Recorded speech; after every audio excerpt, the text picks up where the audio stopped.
वालेकुम दोस्तों, क्या हाल है? उम्मीद करता हूँ आप सब खैर से होंगे। माशाल्लाह चेक करें, माशाल्लाह बहुत प्यारे और खूबसूरत ये जी बच्चों की फार्म ऐसी की गई है। माशाल्लाह चेक करें जी, माशाल्लाह अल्लाह पाक इनको नज़र बद से बचाए।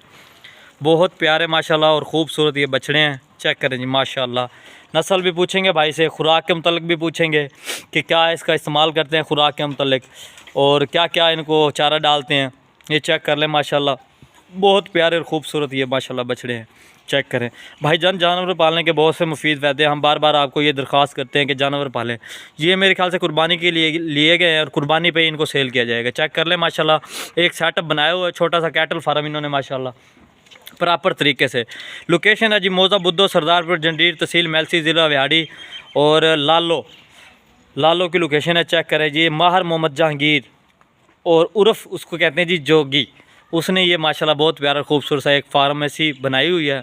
ये चेक कर ले माशाल्लाह, ये बछड़े रखे गए हैं। और भाई से हम पूछ लेते हैं जो इस वक्त मौजूद हैं हमारे पास कि चारे में इनको क्या इस्तेमाल करते हैं और कितने माशाल्लाह बछड़े इन्होंने ख़रीदे हैं और क्या क्या प्राइस है इनकी जिस वक्त ये ख़रीदे गए हैं और किस किस जगह से ख़रीदे गए हैं, इसके मुतल्लिक मुकम्मल डिटेल जान लेते हैं। अस्सलाम वालेकुम। वालेकुम सलाम। चोरी साहब की हाल है?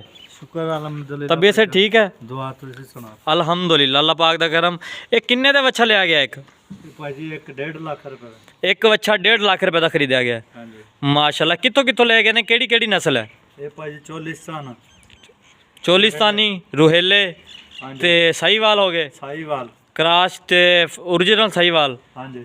ठीक हो गया माशाल्लाह। ते एदी प्राइस केड़ी केड़ी जगह तो ली गई है? तकरीबन जी 5 बच्चा मुल्तानों लाए हैं। 5 बच्चे मुल्तानों ले गए ने। हाँ जी, बाकी 3 इत्थे दे लाए हैं। 3 इथों जंगल दे विचों खरीदे गए ने। हाँ जी।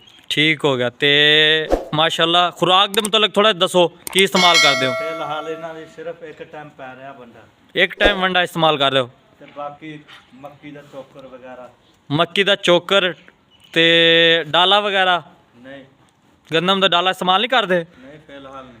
हले नहीं कर रहे? हाँ जी। ठीक हो गया माशाल्लाह। और बाकी तबीयत से ठीक है? किने मशवरा दिता सी थोनू? ये आप ही मशवरा दोस्त ने देता सी। भाई ने दिता सी मशवरा? हाँ जी। कदों दा शौक लग्या होया है? तकरीबन भाई 2-3 साल तो सेटअप कर रहे हैं माशाल्लाह। ते किवें कोई फायदा भी हो रहा है ਇਹਦਾ? ऐसा ऐसा ही भाई फायदे चो फायदा हो। ਸਾਡੀ ਆਵਾਮ ਨੂੰ ਇਹ ਦੱਸੋ ਕਿ ਜਾਨਵਰ ਪਾਲਣ ਦੇ ਕਿੰਨੇ ਫਾਇਦੇ ਨੇ, ਕਿੰਨਾ ਇਹਨਾਂ ਦਾ, ਇਹ ਥੋੜਾ ਜਿਹਾ ਮਸ਼ਵਰਾ ਦਿਓ ਆਵਾਮ ਨੂੰ। ਆਵਾਮ ਜਾਨਵਰ ਰੱਖੇ ਕਿ ਨਾ ਰੱਖੇ? नहीं जी माशाल्लाह, जिहदा सेटअप आ माशाल्लाह रख सकदा, बहुत सोहने जानवर आ। ਹਾਂਜੀ एक जट बंदा ਜਾਂ कोई भी है ਹਾਂਜੀ ਹਾਂਜੀ, जानवरां नाल उवें घर विच सोहना लगदा। ਸਹੀ ਗੱਲ ਹੈ, 5 ਤੋਂ 7 ਲਾਜ਼ਮੀ जानवर होने चाहिए एक घर विच। सही गल है, माशाल्लाह बहुत वफाद आ इन्हां विच। सही गल। ये जी हमारे भाई हैं मोहम्मद रमज़ान, ठीक है, ये जट बिरादरी से ताल्लुक़ है इनका, और ये उनके दोस्त हैं माहर मोहम्मद जहांगीर के। तो फ़िल वक्त यही मौजूद थे यहाँ कैटल फार्म में। इन्होंने हमें तहकीक बताई है, आगाह किया है इसके मुतल्लिक। ठीक है भाईजान, तो हम बार बार यही आपको दरख्वास्त करते हैं कि जानवर पालने के बहुत से मुफीद फ़ायदे हैं। भाईजान आप ये अंदाज़ा लगाएं यार कि बंदा 8 या 10 या 12 जमातें पढ़ने के बाद उसकी नौकरी न लगे, फिर वो किस काम का? अगर नौकरी लग जाए तो ठीक है, ना लगे तो फिर वो किसी खाते नहीं है ना भाईजान। एवं चोरी साहब, तो फिर जानवर पालन के सब तो ज़्यादा मुफीद फायदे जानवर पालन दे होए ना। जी बहुत मुफीद। एक गोश्त इस्तेमाल कर लेंदा बंदा इन्हां दा, मौके ते बंदा वेच भी सकदा, 100-200 होवे। कोई मजबूरी है जी, इन्हू बेच सकदा, एक नू बंदा जानवर नू बेच के अपना साल दा सेटअप चला सकदा है। 10 जानवरां लाख 2 खर्चा है ते बाकी 8 बचदे हैं। बाकी तो फिर बचत ही बचत है माशाल्लाह। जी माशाल्लाह बचत ही बचत। हुण तकरीबन किन्ने दे लए होणगे अंदाज़ा? ये तकरीबन भाई वो जोड़ा लिया 3 लाख दा। हाँ जी। अकल्ला लिया 145 दा। हाँ जी। वो अपने माल दा वा। हाँ जी। हाँ जी। आ जोड़ा लिया 290 दा। हाँ जी। वो जानवर अगले लाए हैं 3 ते 2 बच्चे विचाले। हाँ जी। हाँ जी। वो 115 दा परला। हुण तकरीबन मेरे ख्याल 10 लाख का सैटअप होएगा।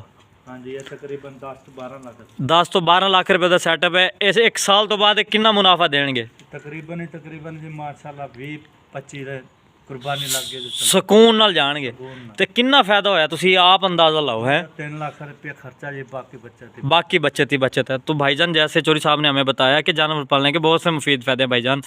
मैं आपका भाई उमर फारूक और हमारे यूट्यूब चैनल का नाम है हाई एनिमल व्लॉग चैनल। हम डेली आपके लिए नई से नई वीडियो लेकर आते हैं। अगर वीडियो अच्छी लगी हो तो like share comment watching for videos लाजमी करें। अगर खरीदना चाहते हैं तो कुर्बानी के नज़दीक ये फ़रोख्त करेंगे, आप हमसे रब्ता भी कर सकते हैं। अपने मेज़बान फारूक को दीजिए इजाज़त, नेक्स्ट वीडियो में फिर आएंगे। ओके, अल्लाह हाफिज़।